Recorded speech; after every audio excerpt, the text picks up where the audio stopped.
Assalamualaikum warahmatullahi wabarakatuh. Saya Suci Hidayati dengan NIM 1914070068, jurusan PGMIB semester 5. Materi yang saya review yaitu bab di dalam penelitian. Bab pertama, yang pertama yaitu kriteria pemilihan judul. Kriteria pemilihan judul yang A yaitu judul harus menarik, yang B judul hendaknya spesifik agar kajiannya fokus dan mendalam, yang C judul sebaiknya up to date, yang D judul harus mewakili substansi tugas akhir, yang E judul merupakan obat atau solusi atas permasalahan yang diangkat, yang F panjang judul sekitar 10 hingga 15 kata, dan yang terakhir kata depan kurang 5 huruf ditulis dengan huruf kecil bila huruf besar dipakai di awal kata.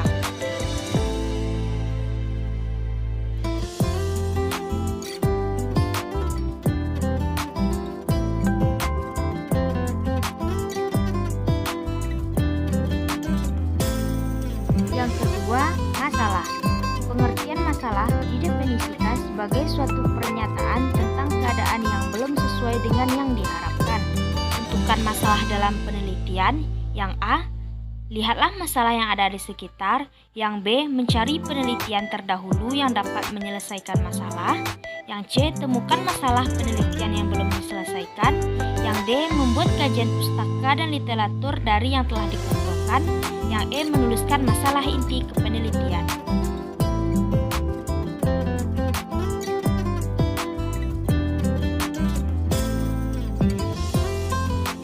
Yang ketiga, dasar-dasar menyusun latar belakang penelitian.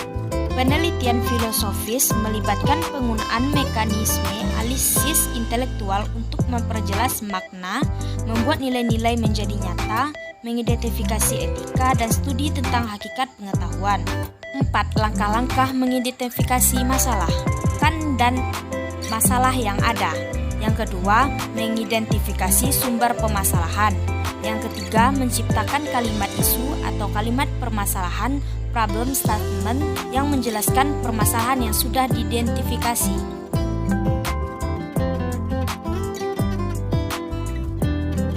5. Batasan masalah pendidikan.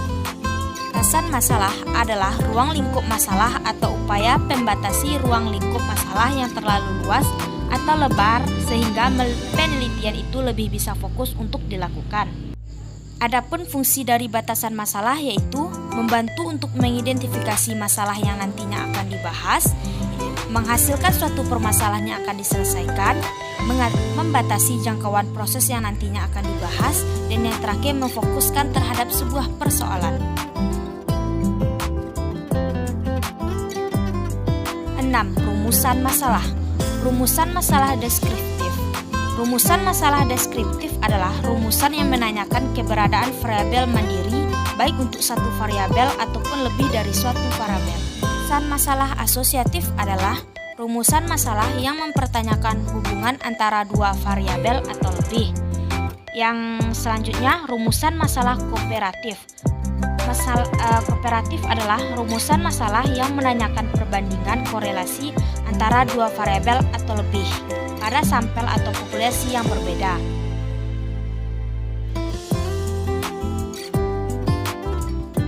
Manfaat penelitian pendidikan. Yang pertama, sebagai bahan masukan. Yang kedua, untuk membantu para pengajar dalam mengatasi permasalahan pendidikan yang ada. Yang ketiga, untuk mengembangkan dan menumbuhkan budaya akademik dalam lingkungan sekolah. Selanjutnya, definisi operasional. Definisi operasional adalah suatu atribut atau sifat atau nilai dari objek atau kegiatan yang memiliki variasi tertentu yang telah ditetapkan oleh peneliti untuk dipelajari dan kemudian ditarik kesimpulannya.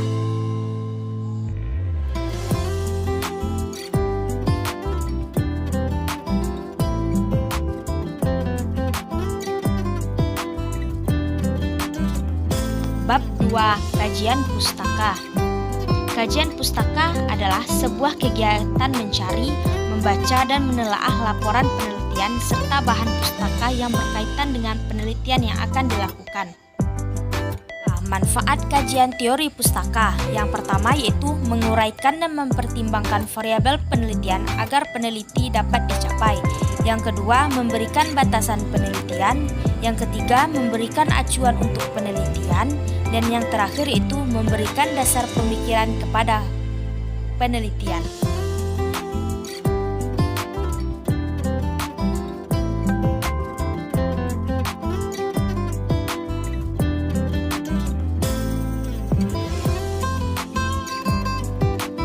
Sumber-sumber kajian teori. Sumber kajian pustaka yaitu referensi buku, referensi jurnal, artikel, tesis, dan skripsi. Bagian penelitian yang membutuhkan kajian pustaka. Yang pertama, pengertian dan pentingnya kajian pustaka. Yang kedua, bagian pra-persiapan penelitian yang memerlukan kajian pustaka. Dan yang ketiga, cara-cara mengkaji bahan pustaka.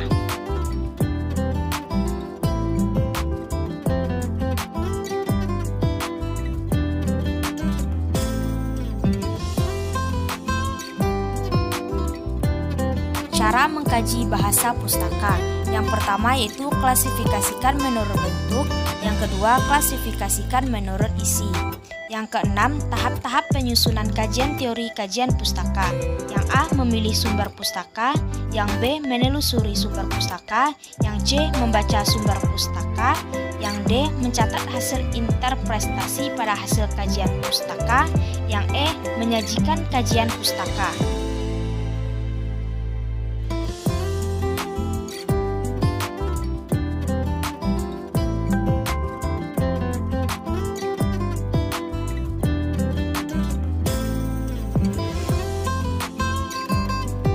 7. Variabel dan indikator penelitian. Variabel adalah fokus penelitian yang nilainya bisa berubah-ubah dari setiap objek dan digunakan untuk menjawab hal-hal yang menjadi permasalahan dalam penelitian. 8. Cara-cara menyusun kerangka berpikir. Yang pertama, mengidentifikasi variabel dengan jelas. Yang kedua, menguraikan hubungan antara satu variabel dengan yang lainnya. Yang ketiga, menentukan hubungan variabel. Yang keempat, memberikan argumen teori. Dan yang terakhir, menggambarkan kerangka berpikir.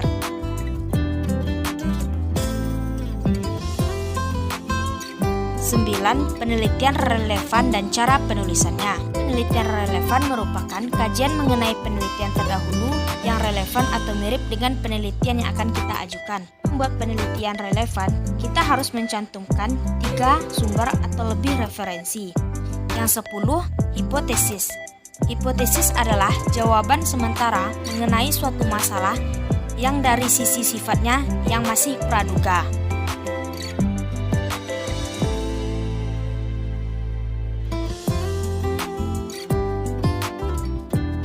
Bab 3A. Yang pertama yaitu karakteristik dari jenis penelitian.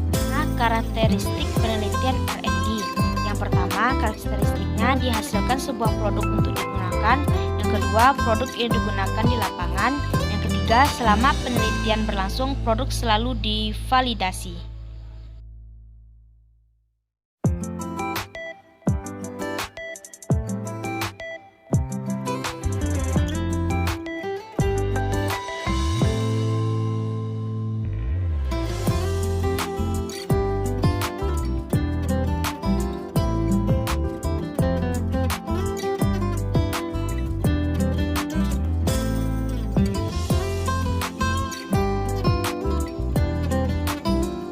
Rancangan berbagai jenis penelitian.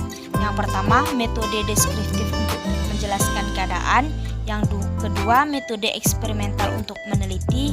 Yang ketiga, rancangan studi kasus yaitu mempelajari secara mendalam.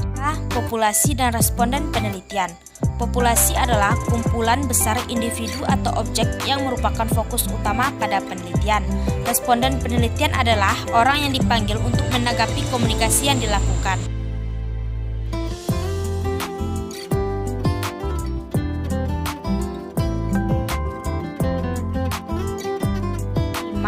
Variabel dan data penelitian adalah segala sesuatu yang bervariasi atau berubah-ubah.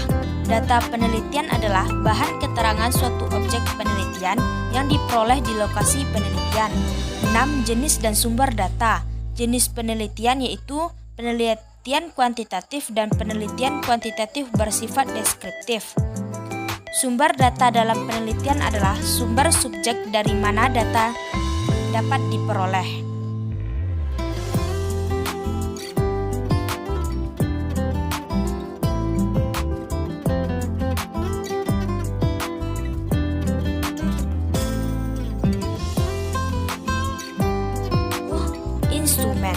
Instrumen penelitian adalah alat yang digunakan untuk kegiatan penelitian. Fungsi instrumen penelitian yaitu yang pertama sebagai alat pencatatan informasi, yang kedua sebagai alat untuk mengorganisasikan proses wawancara, yang ketiga sebagai alat evaluasi performa pekerjaan penelitian.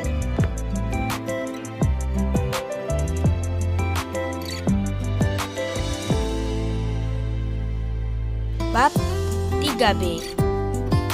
Yang pertama, teknik pengumpulan data. Instrumen wawancara. Instrumen wawancara menurut Nazir merupakan suatu proses mendapatkan keterangan untuk tujuan penelitian dengan cara tanya jawab sambil bertatap muka.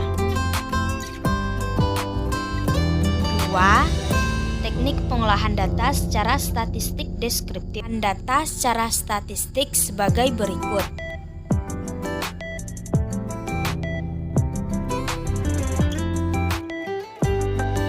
Bab 4. Yang pertama, pengertian deskriptif hasil penelitian. Metode penelitian deskriptif adalah metode yang dilakukan untuk mengetahui gambaran keadaan suatu hal dengan cara mendeskripsikan sedetail mungkin berdasarkan fakta yang ada.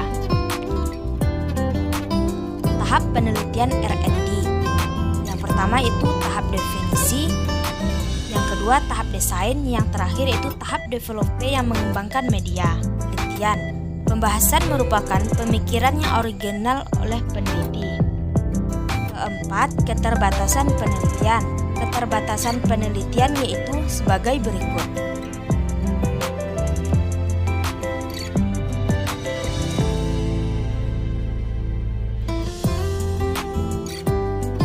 Bab 5. Yang pertama yaitu kesimpulan, pengertian. Kesimpulan adalah intisari dari bab-bab sebelumnya atau hasil dari analisis dari pembahasan. Fungsi dari kesimpulan yaitu untuk memberikan kesempatan dan informasi kepada para pembaca untuk mengetahui hasil akhir yang diperoleh dari penelitian yang telah dilakukan.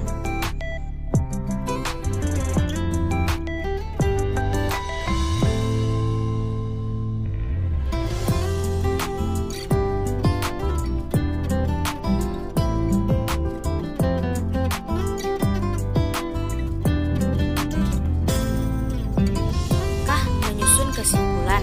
Yang A menguraikan garis besar permasalahan, kemudian memberi ringkasan tentang segala sesuatu yang telah diuraikan pada bab sebelumnya.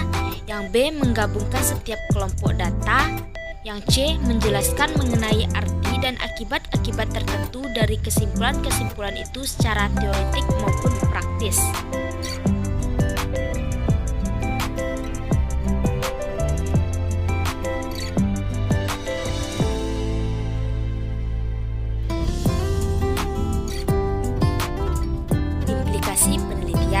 Implikasi adalah segala sesuatu yang terjadi akibat adanya sebuah kebijakan yang diambil yang dapat berdampak baik maupun berdampak buruk.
ketiga, saran.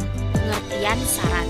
Saran merupakan sesuatu yang diberikan kepada pembaca yang didasarkan atas hasil temuan dalam studi yang telah dilakukan dan bukan berupa pendapat atau tinjauan idealis pribadi peneliti. Manfaat bagi penerima saran yaitu yang pertama, mendapatkan masukan yang baik.